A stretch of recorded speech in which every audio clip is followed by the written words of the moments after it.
thing was just a wonderful era that I guess people aren't really dabbling with so much more nowadays, but obviously between the wars particularly there were lots of spare aeroplanes around, and of course cars when they came out of the factory didn't have a ton of horsepower, so then you can see that engine there has got 160 horsepower, that car's got about 20 horsepower, why not shoehorn one into the other? And that's what the guys did, and it's just a fantastic way of going really, really fast.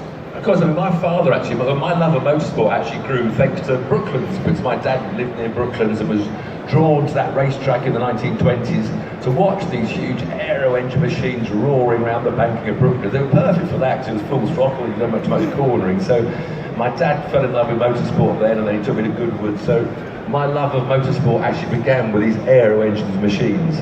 What have you actually got? You got Babs, of course, which famously killed its owner. It did. I mean, Babs, I mean, it's a sort of sad but still amazing story, because unfortunately the chap who built it, eventually he was sort of used a bit of racing, and this other guy bought it, and unfortunately then he did come to an untimely death on Pendine Sands.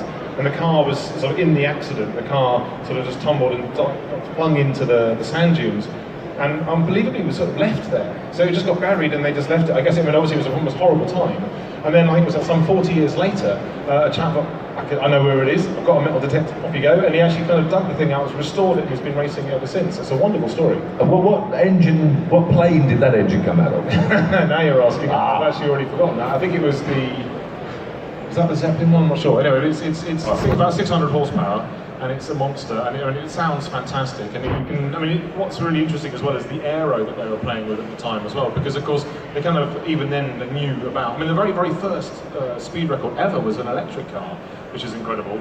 But I mean, it's just they were playing with aero even then. So of course it's just like, because when it comes out of an aeroplane, they've got a head start, haven't they? It's funny, electric cars is all new, but as you said, they held the world speed record. A steam car held the world land speed record for a while, so but nothing's really new in motoring engineering. You've got two little GNs. I love the way all the valves are exposed, aren't they? The valves it's wonderful, and that's what makes them so exciting, because it's actually almost like the kind of Victorian engineering of the time, or just before, where everything was exposed but celebrated. And it's the same thing with the aero. Of course, it was about weight or lack of course, in an aeroplane, but it works so well. And what's lovely about the two GNs is there's two different ways of doing the same kind of thing, two different engines, two different ways. Obviously the paint jobs are fun in themselves, but actually you really have to go and have a look at them, because there's lots of really lovely details, and you can really see how an engine works. Nowadays all the plastic covers over the top, it's very difficult to know what's going on. There you can actually see the valves going up and down. It's wonderful.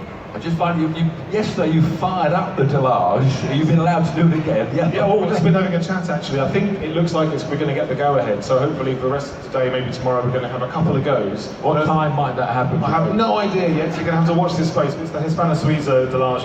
It's got, again, it's sort of, I think it's an 18-litre engine. It's sort of 600 odd horsepower, and of course when you think about it, it's round the wrong way, because the propeller would be where the driver is at the moment, because obviously that's driving the wheels. And of course originally they're cooled by sort of a heat exchange that go down either side of the aeroplane. So it's got a little radiator in the front. So the cab is definitely the hot seat in many ways.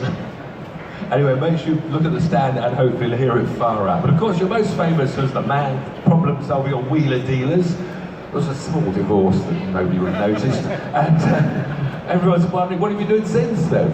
I've been having a laugh. It's been amazing. It's been I think it's probably 3 years now actually, but it was one of those things. It was quite intense, 13 years, and it got more and more intense as we went on. So by the end we were doing 20 episodes a year, which nearly killed us, frankly. I mean, it's an awful lot of work to do, obviously. I'd also made a bit of a rod for our own back, because I wanted to make sure every job we ever did was different to the other ones. And so even if we had to do the same subject matter, the brakes or whatever, again, it was about how do we do that differently, how do we cover a different aspect. And of course that just makes it really, really hard to keep going. So, and then the Americans bought the show, or dragged it over to America, and so that kind of changed things a little bit as well. And it was lovely living in California. It's completely unreal as a place, but it's a wonderful thing, and there's lots of new adventures to be had. But at the end of the day, after 13 years, it sounded like a good time to go out on a high. And I wanted to do all the things I just hadn't been able to do, because of course when you're working all the hours there are, it's like, well, what about this thing, what about that thing? So as you probably noticed on the last series we did Maserati that we electrified, and I've been trying to do that for a long, long time, but that was a great project.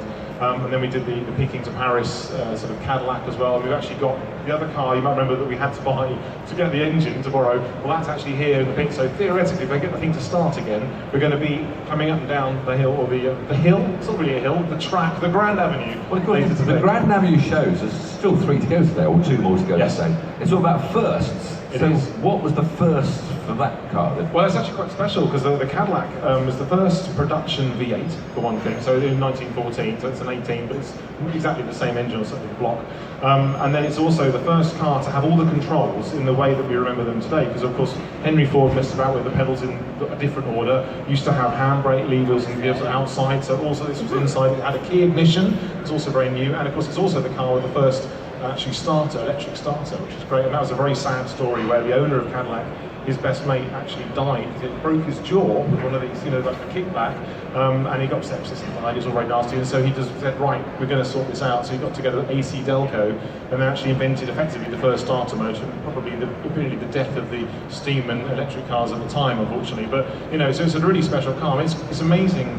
There are so many features on that. When it came out of the factory, the exhaust system had ceramic coated sort of steel on it, if you like, and of course we think of that as a very modern racing car technology, but that was out of the factory back then. It has a compressor on the back of the gearbox to pump up the tyres. I mean, it was covered in luxury. It was a wonderful car. Nothing's new, you see again. So how did